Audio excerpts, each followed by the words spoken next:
নমস্কার সকলকে, চলে এলাম আরও একটা নতুন ব্লগ নিয়ে।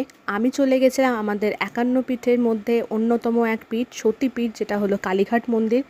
অনেক বছর পর আমি আবার কালীঘাটে গেলাম। তোমরা সবাই জানো কালীঘাট মন্দির আবার নতুনভাবে সেজে উঠেছে, নতুনভাবে সাজানো হয়েছে, খুব সুন্দর লাগছে। আমি প্রায় 5 থেকে 6 বছর আগে কালীঘাট মন্দিরে গেছিলাম, তো তাই জন্য নতুনভাবে সাজানোর পরই প্রথম আমার যাওয়া, খুব ভালো লেগেছে। গিয়ে মালা কিনে ঠাকুরমশাইয়ের সাথে প্রবেশ করলাম মন্দিরের মেন জায়গায়।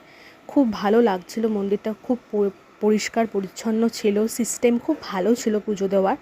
তো তোমরা যারা কালীঘাট মন্দিরে পুজো দিতে চাও তারা চেষ্টা করো মঙ্গলবার, শনিবার আর রবিবারটা অ্যাভয়েড করতে, কারণ খুব ভিড় হয়।